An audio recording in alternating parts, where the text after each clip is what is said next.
Bonjour, on se retrouve aujourd'hui à la Tremblade-Ronces-les-Bains pour le deuxième épisode avec Sophie, votre guide. Merci de bien vouloir poser vos questions. Si vous en avez, on y répondra au fil de la visite.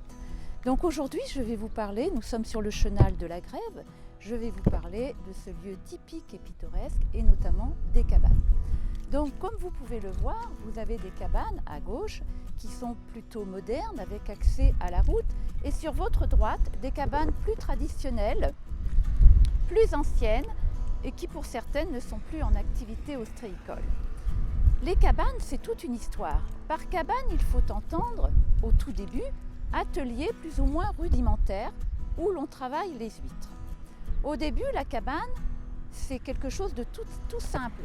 C'est une petite cabane qui a été créée par ce qu'on appelait à l'époque un huîtrier, parce que le terme d'ostréiculteur n'est arrivé que vers 1885. Et un jour, un d'entre eux, soucieux d'organisation, a eu l'idée de monter une petite cabane le long du chenal pour ranger ses outils, car à cette période-là, tout le travail des huîtres se faisait à l'extérieur. Voilà. Quand le commerce de l'huître s'est développé, la cabane s'est agrandie. Au début, c'était une cabane en chaume ou en planche couverte de joncs ou de roseaux, après quoi elle s'agrandit, se rehausse, se couvre de tuiles, parce que comme on la commercialise, il faut un endroit, il faut un grenier pour stocker notamment tous les emballages et la fougère, parce qu'à cette période-là, les huîtres étaient emballées dans la fougère. Voilà. Au XIXe siècle vont apparaître de nouvelles cabanes, encore un peu plus grandes, vastes, en pierre, parce que l'ostréiculture prend de l'essor et moyennant une autorisation, on peut construire ces grandes cabanes. Et la première, celle que vous verrez, les établissements colombiers, les premières cabanes sont apparues vers 1832. Voilà. À chaque cabane correspond un appontement, voilà, qui permet de garer le bateau, de le mettre à l'abri des chocs, et qui permet également de débarquer le personnel et la marchandise. Voilà. Les cabanes ici sont groupées le long du chenal, comme je vous l'ai dit tout à l'heure. Il y en a plus d'une centaine ici qui sont de couleurs très différentes. Voilà. Et vous savez pourquoi ? C'est parce que tous les ans, les ostréiculteurs doivent caréner leur bateau et ils utilisaient le reste de peinture pour le bateau.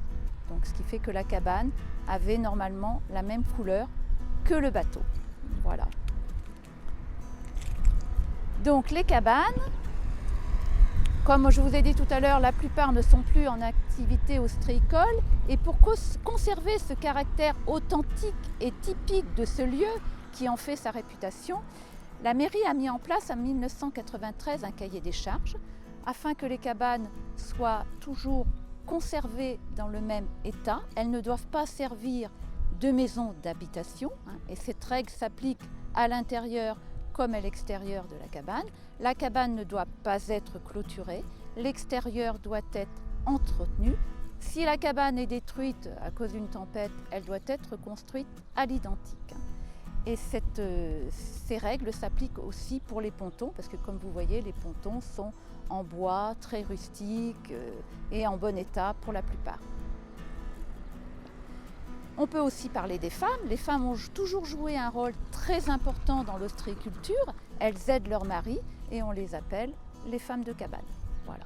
Et plus loin, on ira tout à l'heure, au fond du chenal, les ostréiculteurs ont créé de petits points de vente et surtout de petits points de restauration qui font la réputation, et c'est l'occasion de venir cet été se balader sur la Tremblade. Vous pouvez y déguster des huîtres et notamment la spécialité, c'est l'éclate de moule. Nous sommes ici sur le chenal de la Grève que l'on appelle aussi chenal de l'Atelier parce qu'il mène au sud au quai de l'Atelier et au nord sur la grève de la Seudre. Il fait 1800 mètres de long, son tracé est bien rectiligne mais pas du tout naturel comme vous pouvez vous en douter. Autrefois, il existait un petit chenal très sinueux, le chenal de la Lasse, et comme il s'envasait régulièrement, il a été décidé de le creuser et de le redresser. Les travaux ont duré très longtemps, de 1775 à 1885. Pourquoi ? parce que le coût des travaux avait été sous-estimé, et aussi vu les moyens que nous avions à cette période-là pour travailler. On utilisait des tombereaux tirés par des bœufs. Vous imaginez que cela a duré très très longtemps. Voilà, donc ça s'est terminé quai de l'Atelier. Le quai de l'Atelier a été rénové de 1840 à 1885. Voilà. Et depuis, on a un chenal très droit, pratique, qui permet aux bateaux de bien circuler et de se garer le long du chenal. Voilà. Donc le chenal aussi est chargé d'histoire. C'est un lieu où il y a eu de grands projets qui malheureusement n'ont pas abouti. La Marine royale a séjourné ici pendant de nombreuses années. Il y avait des ateliers, des chantiers navals, et à tel point que Louis XIV avait pour projet d'édifier l'arsenal de Rochefort ici à la Tremblade, car vous savez que Louis XIV voulait régner sur terre mais aussi sur mer.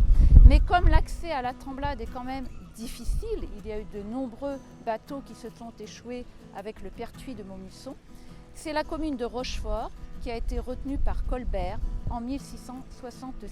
Voilà.